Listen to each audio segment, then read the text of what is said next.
Good afternoon. It is what? Tuesday. Tuesday, the 31st. It's Tuesday. Halloween. Happy Halloween, guys. Happy Halloween. And we're going to be doing the stats for New Jersey. And maybe in true Halloween fashion, it's a little scary. It's really not too scary. It's not too bad. But it's an interesting time because I think that some of the stuff that we're going to be talking about today is going to go over some of the leading indicators that starting to show that interest rates are taking a little bit of a toll on the market. So I think it's going to be a little rocky at this point, like moving forward with some of the stats that I'm coming into. And I'm looking at a few stats. We'll get into those details in a second.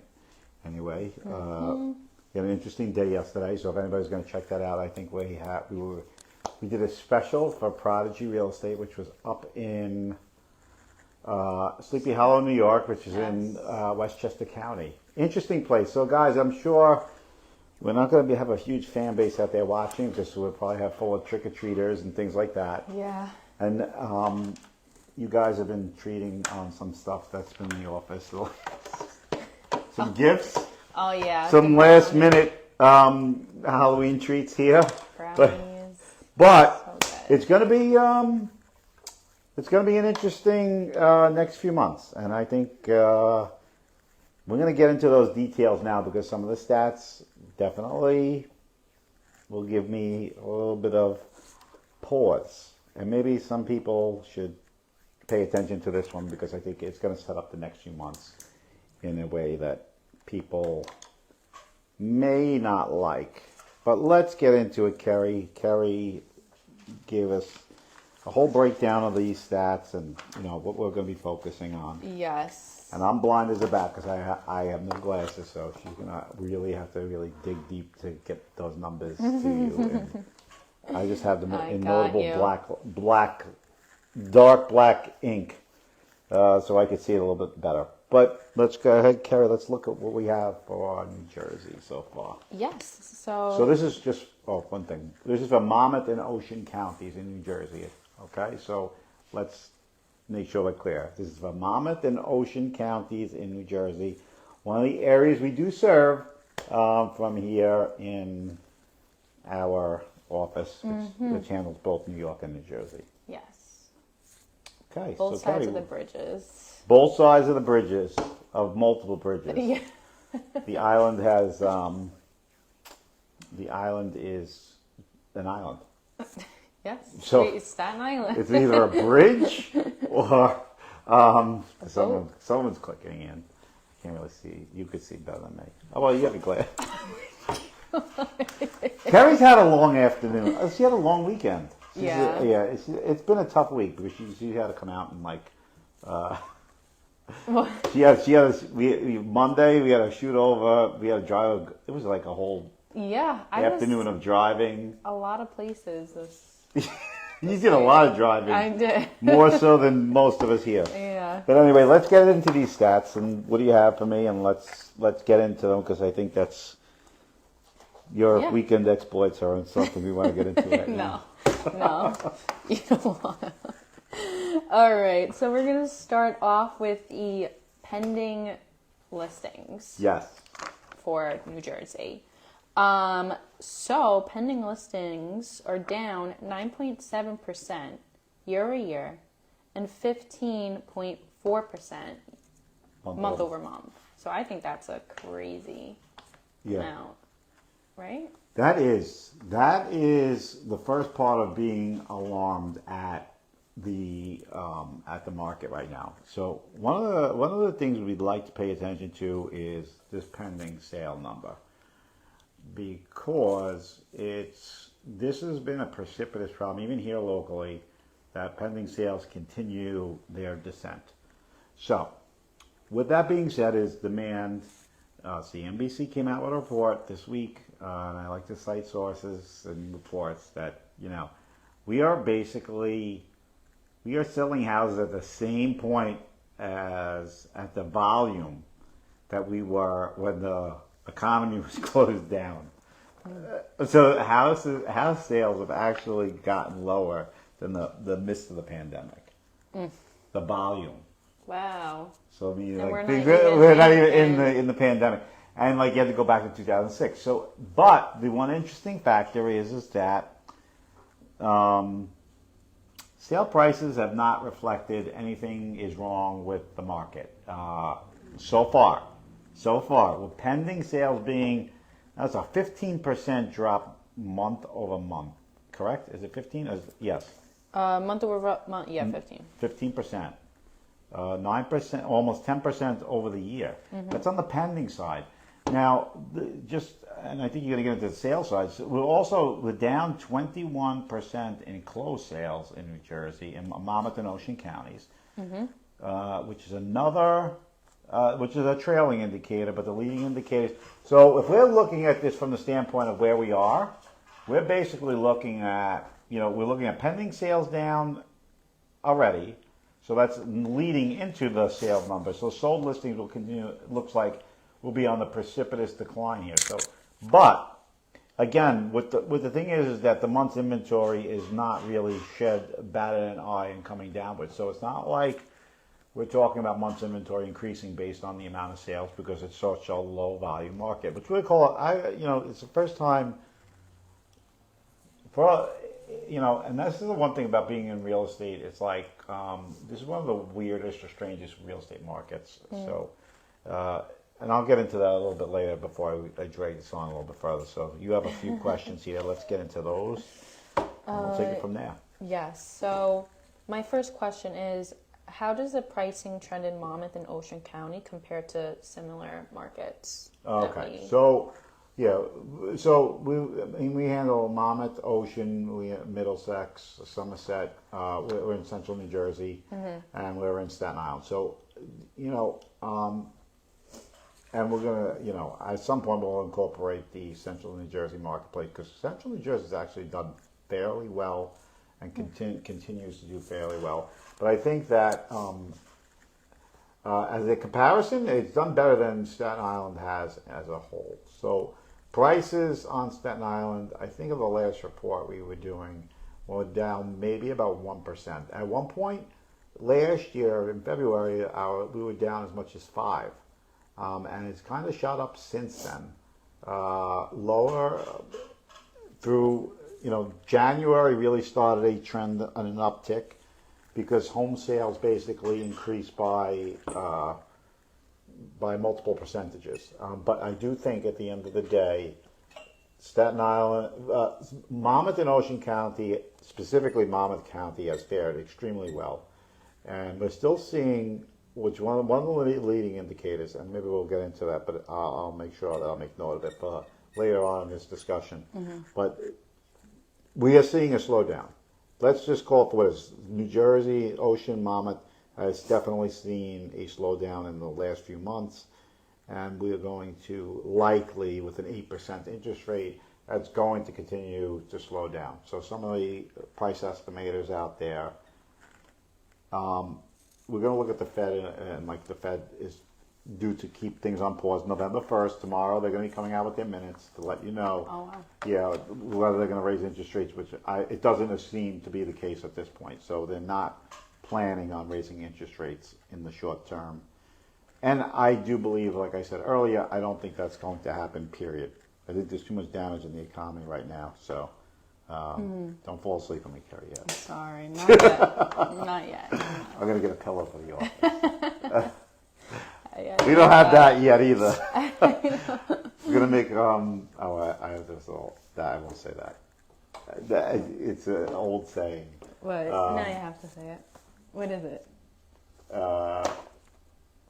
You used to put like two chairs, double cushion chairs together and make like... Oh, I have done that before.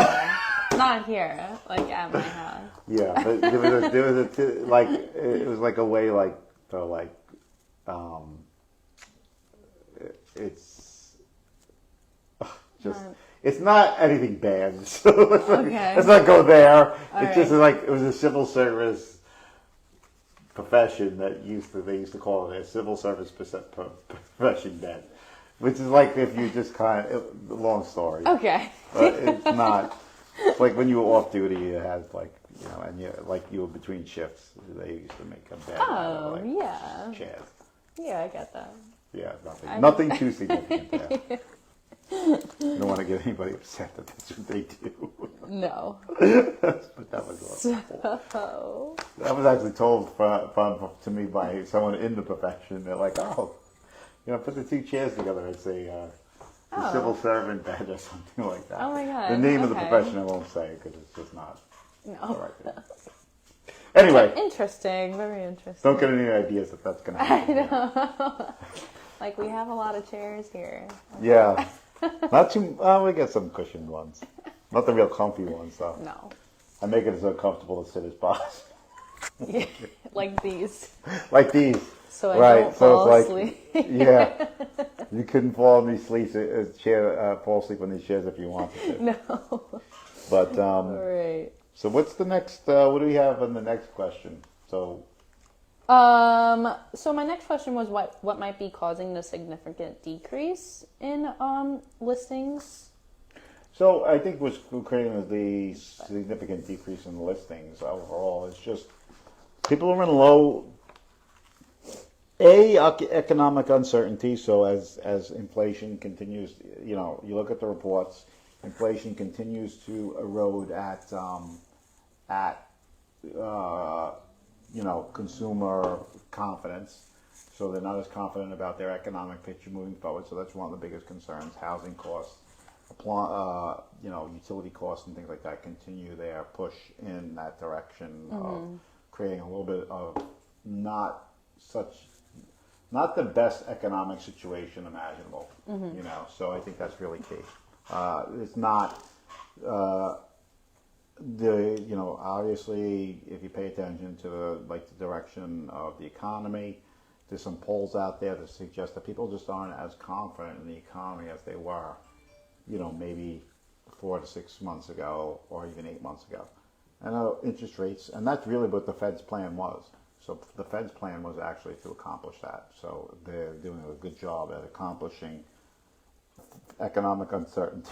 If you want to call it that, that's what it is. That's what they're creating.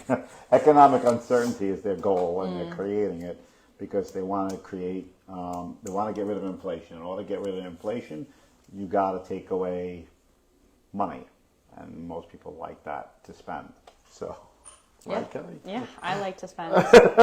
So, if you don't have it, it's very hard to do so. So it's very hard to increase, increase discretionary spending, house spending, and I think that's what we've seen here. Interesting, thank you. You're quite welcome, Keri. So my next question for ya is, what do you think about the sale to list price being, sale to list price. It's up 0.50%. Yeah. Month over month. So this is the odd thing that's saying it's like the sale list price, which, and correct me if it's right, it's still 101% of the list price, correct? Yes. So 101%. So everything that's selling is still in. Let's call it a tale of two counties, because between Monmouth and Ocean is a pretty significant difference between these numbers, and they're put in together, and I think you kind of misconstrue the really where the strength of the market is, because it's such a big geographic area. So as you come closer to New York and the Monmouth regions, you're going to get higher sale to list price ratios because people naturally want to be closer to the city. So as you get into so I would expect that sales, if I was to actually get a physical breakdown of those numbers, it'd probably be 100, still at 103, and maybe in Ocean County it's probably a little under the 100, 98 percent of list price. But this is the low inventory situation we're in. This is what's frustrating buyers for a large part of the market. It's like, well, we're expecting certain things to,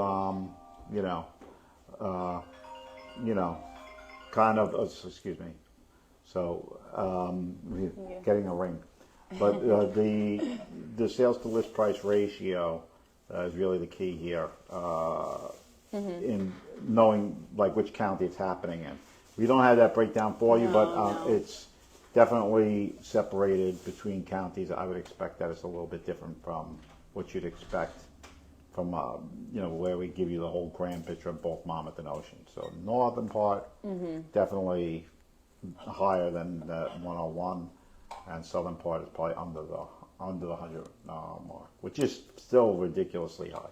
Ridiculous high sale to list price ratio. It's one of the things we use as a leading indicator. The leading indicators here are not showing to me that's because of the low volume of sales and the low amount of listings coming on the market. That's really huge. And keeping the price sustainability where it is. How would you say have negotiation dynamics shifted with the sale to list price ratio? There's been no change. No? So most buyers are frustrated as heck. They can't seem to get. There's not enough on the market for them to make a seller's negotiation position is still pretty much in play. They're either going to get their number or they're not going to sell. And I think that's where buyers get frustrated with. It's like, okay, well, not recommended though. Not the recommended take, because the leading indicators suggest that that's not going to be the case.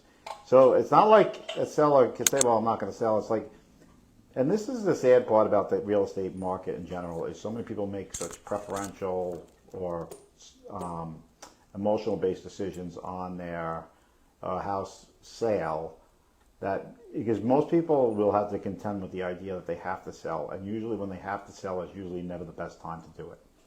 Financially, it seems like I get into a lot of that. It's like people will choose to sell when their options have exhausted themselves to the point where it's like no decision is comfortable anymore. And that's the problem. I mean, but it's someone's home. So the emotional parts and the financial parts have always been, on separate paths. So a lot of times people will say, it's not the worst market to sell in, for sellers. But if I'm telling you that, these leading indicators, some of them are starting to show some weakness, I don't expect prices to stay where they are. I don't think that's going to happen. At this current rate, it's not.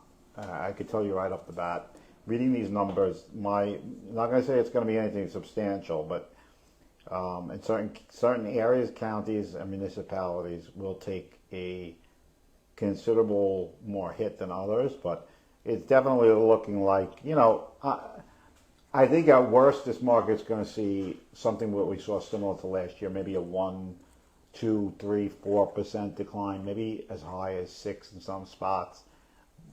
That's about it. But in the same vein, you're buying and selling in the same market. So I do think the people who are moving to Florida, like from New Jersey or even New York, prices have come down in Florida quite a bit more than here. So like there has been more inventory in Florida than it has been here. And negotiations are starting to favor buyers. Certain regions of the country, it's a very good time to sell and buy, because I don't think prices here have seen anything significantly drop. Not here. There's nothing in the numbers currently that says prices have come down. We're kind of giving you like a crystal ball based on what we call leading indicators. So leading indicators are definitely showing signs of weakness. But again, the reason for weakness in the sense that volumes are so low, and when your volumes are slow, it doesn't take much. The only thing that's really holding up the market now is inventory, like as far as price decreases. If you were to get any like bump in a reason for selling, and the other fact is like interest rates remain the same, prices are going to come down quite a bit more than they are now. But I don't see that.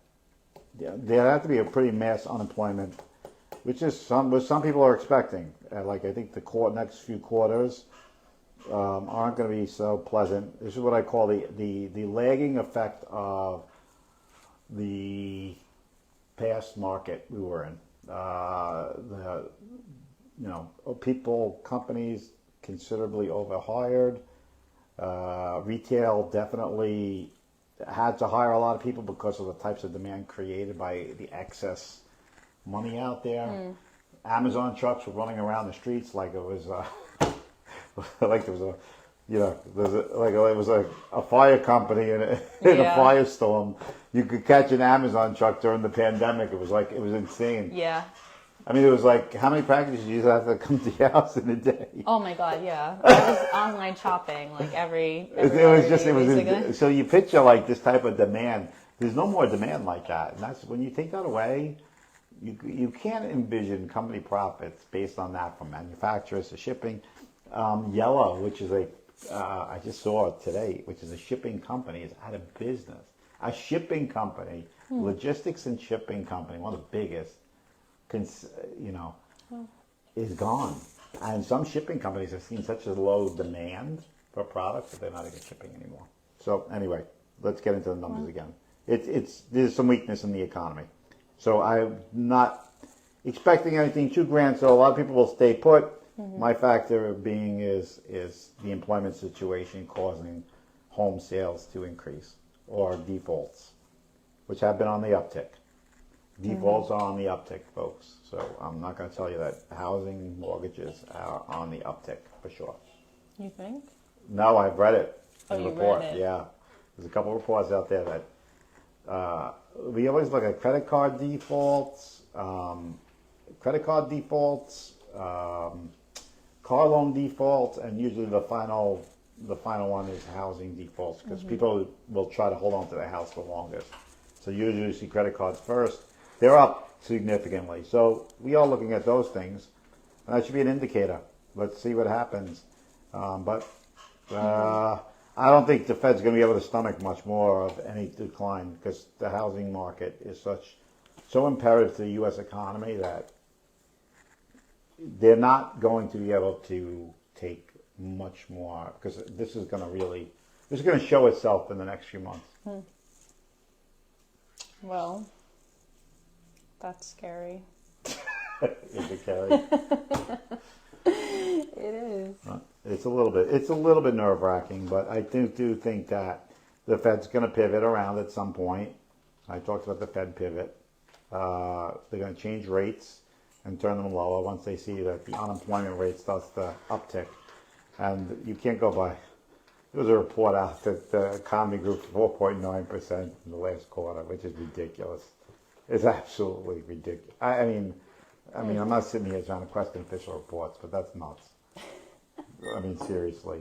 And it's funny because when you poll people, if you read the report that said the last quarter grew at some alarming pace, and then you look at regular people's sentiment, is so out of line that there's something wrong. But it's the era of what I call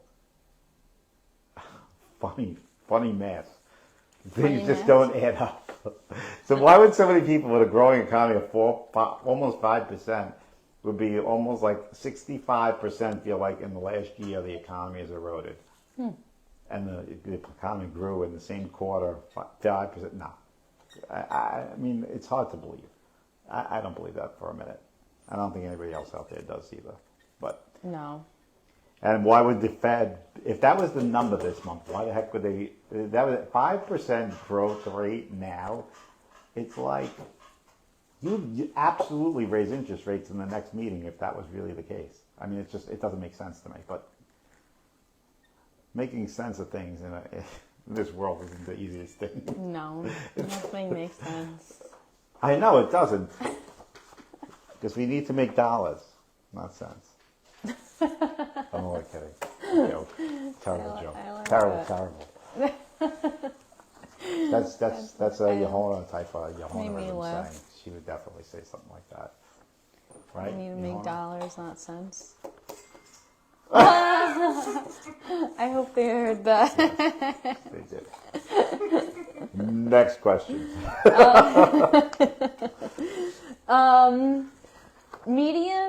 Sold medium sale is down 1.5% month over month. Sale price, yeah. Yeah. So, there's a first indication that prices have come down a little bit. There's 1%. That is negligible and what I call within the margin of error. I don't really take too much to that. I think that sale price is down 1%. That's you can get an anomaly in the statistics where, like, maybe a series or something sells a few houses or a few regions sell a little bit lower than they were selling before, and you can kind of skew the data at 1%. It's not enough volume of numbers to say it's substantial enough. Now, if we look over the next 4 reports and we see that as a consistency, I'll jump. I'll say it's the cause. But it's like last, but I mean, it's definitely could be the start. And I do think based on rates, it can be the start. This could be the rates can be a catalyst for things to come down. And I do expect, I thought I saw on Zillow that they expected like a 1 point something decrease. It could be in that order, 1.5. I expect it could be somewhere around 4. But let's not cause any alarms. We'll develop a trend. We're developing a new trend line right now. So it's the first time it's actually been down since last February. Oh, really? Yeah, you don't have that stat there. No, I just remember doing the report. It was last year, rates shot up to 7.5%, and it really took a dent into the market, and people were not happy about it. And I don't envision that this is going to be any better from that standpoint, especially with 8% interest rates. It's very difficult to qualify for a loan right now. Very difficult. So that's what it is. Lovely, lovely, lovely. Anyway, next question. Do you notice any specific property or locations in demand right now in Jersey? Yes. The hottest areas, I mean, it's still like alarmingly good markets in the areas of Manalapan, the townships surrounding there, Morganville, Red Bank. There still remains to be a very strong market in these areas. I think where you'll start to see some kind of like a little bit of decrease is there's the ESPN app. Are you familiar with that sound? I knew what that sound was. Yes. Yeah. Yeah. Okay. I won't ask you how you know, but anyway. Every guy has it on. No. There you go. The ESPN. Okay, so every guy has an ESPN app that makes that noise on your phone, so you can at least identify that person. At least if you're in a crowd of people, you're going to know.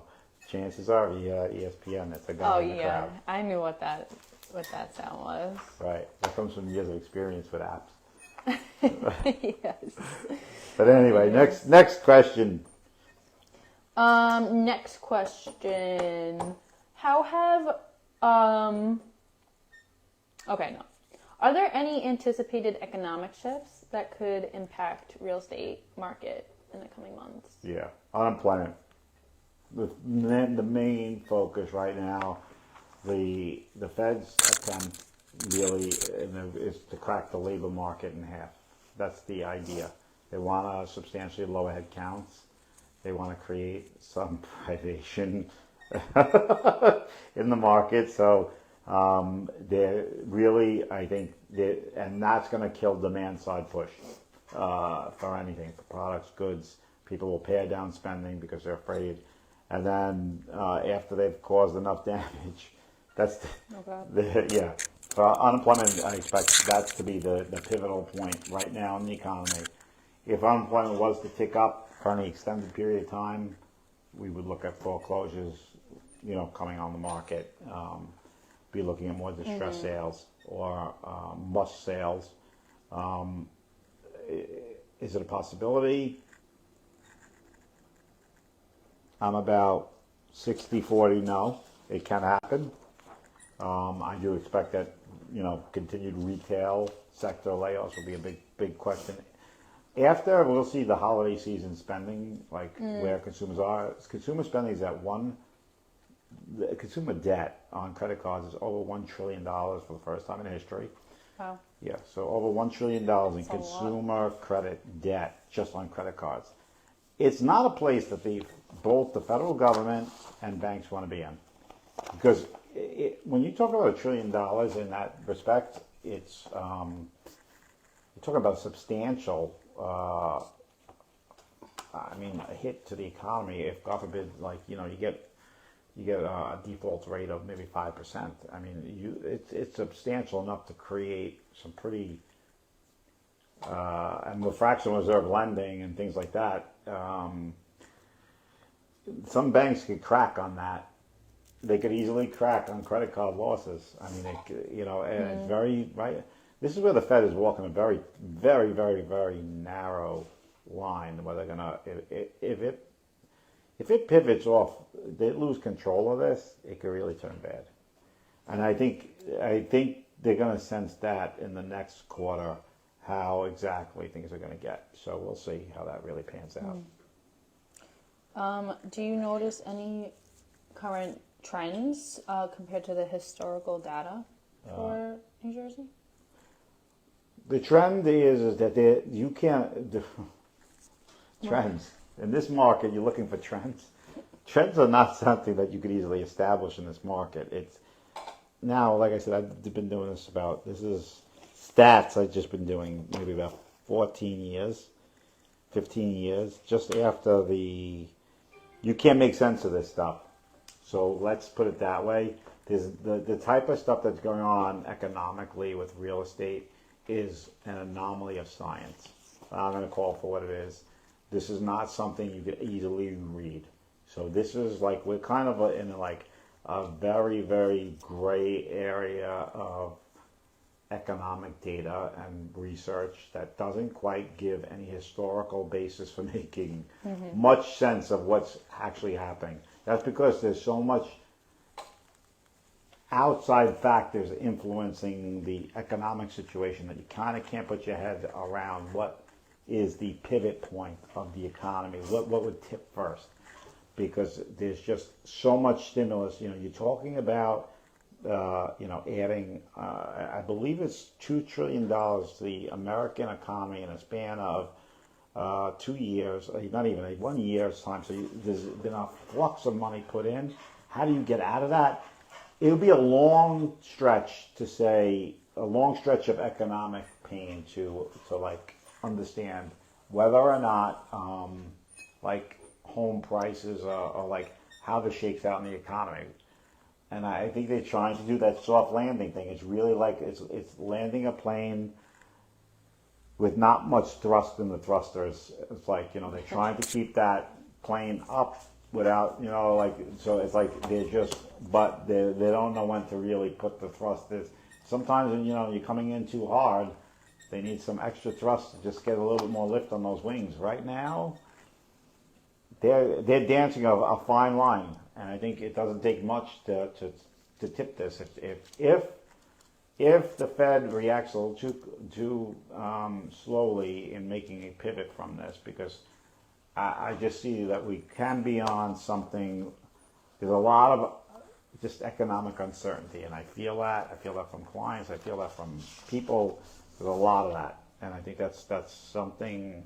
If you're saying historically, very hard to find a basis for a market that's substantially tinkered with, or trying to find a very traditional market approach to understanding what's going on, because there's so much artificialness to it.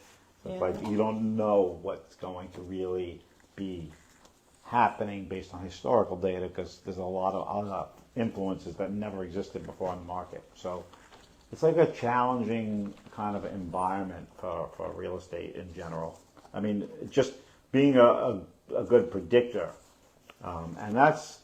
And for the sellers out there that are out there watching, you have to have, and one of the things I try to teach agents in the office is understanding the markets, because it's so imperative that you have someone that's knowledgeable, especially in a market like this that can really cost you thousands of dollars if you're not really savvy as to how to understand where the leading indicators are going and how to price accordingly to those leading indicators.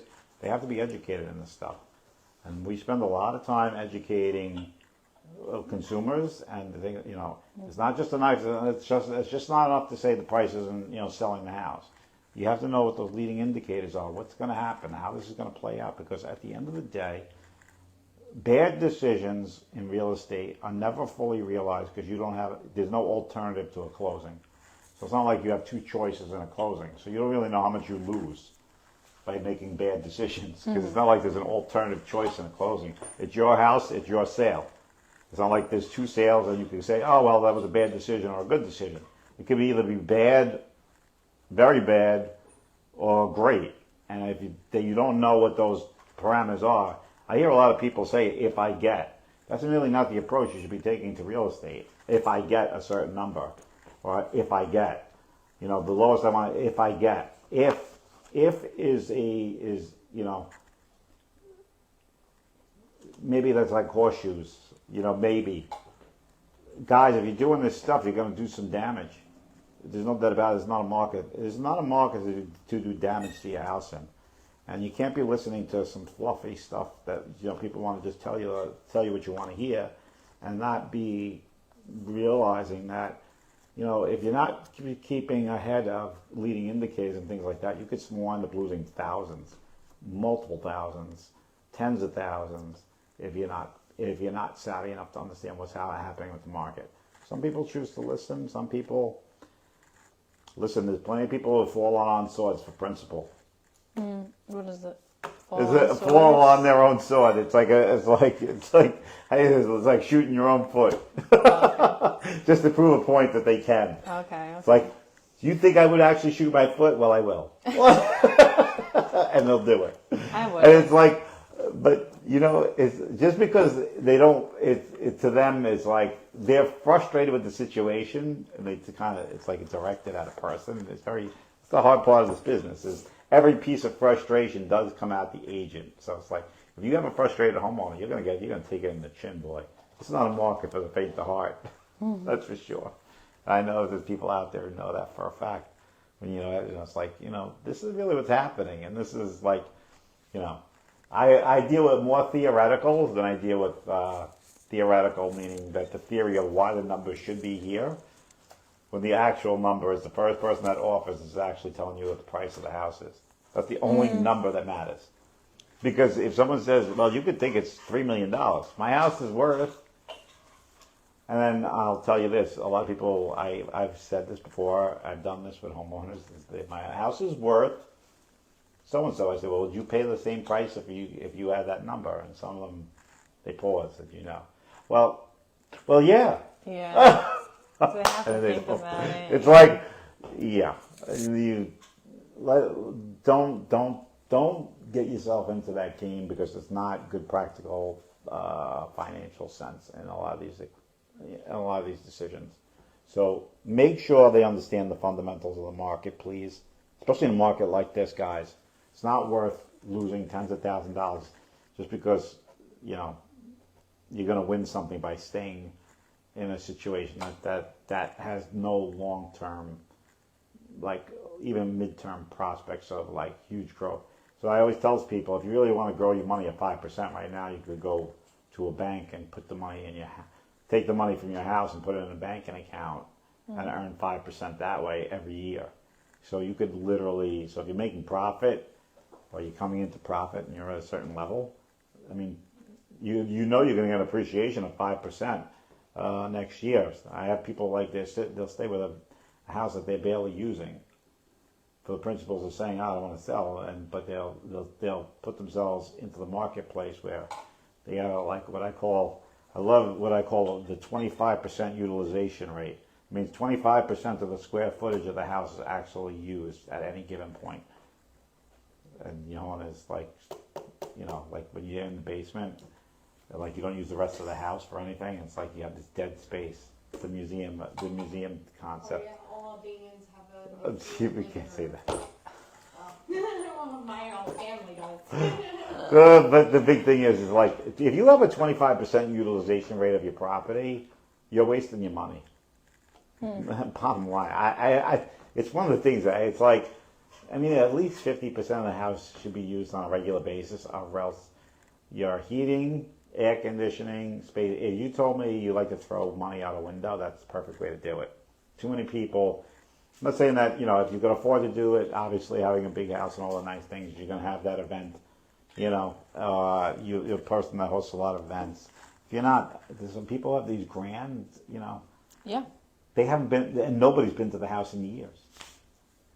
It's like you go into a living room. It's like beautiful living room. The dining room is great, beautiful. When was the last time? Oh, geez, 25 years ago.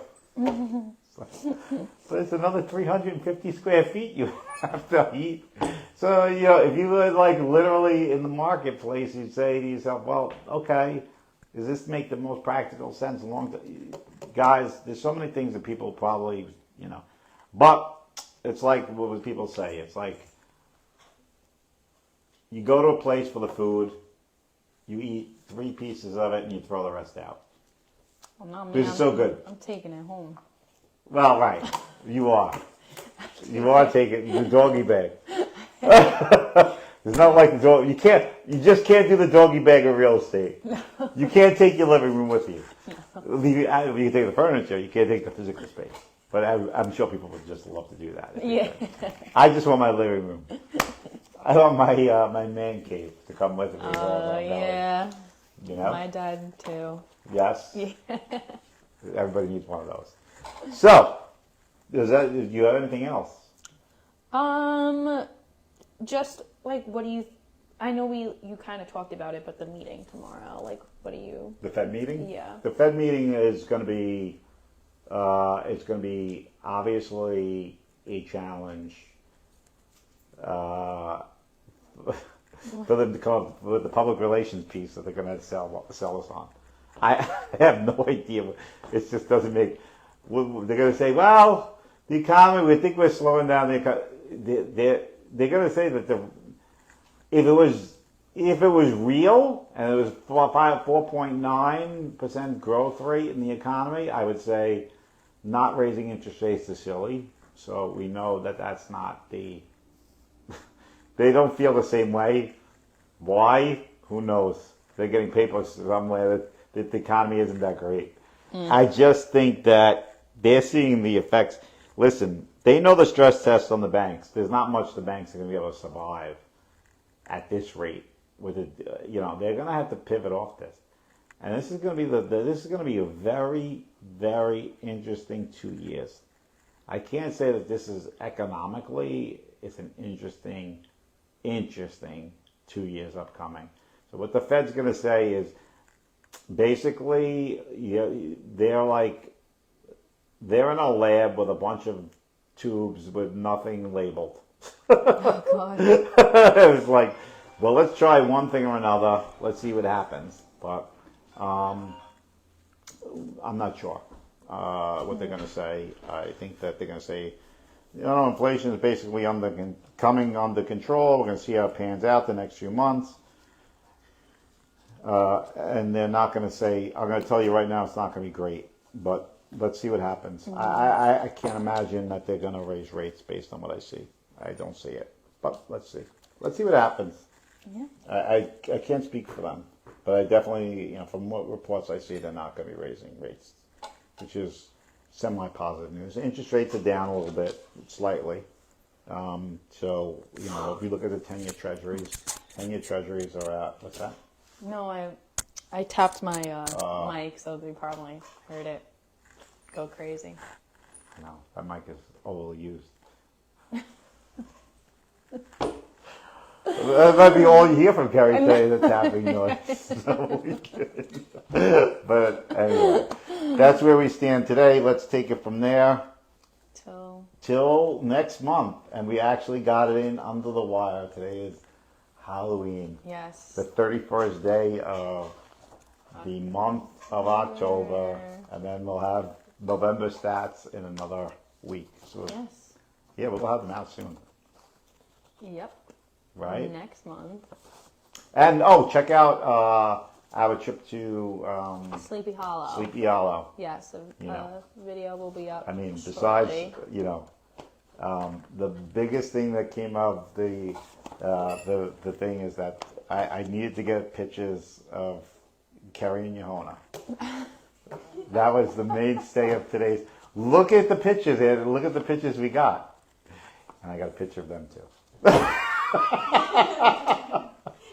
Standing, walking in the mist and the rain like it was a model shoot. It wasn't. We weren't No, you're right. You weren't soliciting it. You weren't like soliciting the guy to do it. Yeah. It's just it's the first thing Yahona pointed out. There was 50,000 shots that day, but the one that I had is the. It was a good. Yeah. Don't know how Staten Island that is right there. It was a great selfie. It wasn't even a selfie. Some gentleman had the nice courtesy of showing up with the camera and sending the photos. Yeah. But she had to leave. Where did she go? I don't know. Anyway, till next time, folks. We'll see you. Yes. We'll see you next week Yes. sometime. Yep. Bye bye. Bye, guys. Happy Halloween.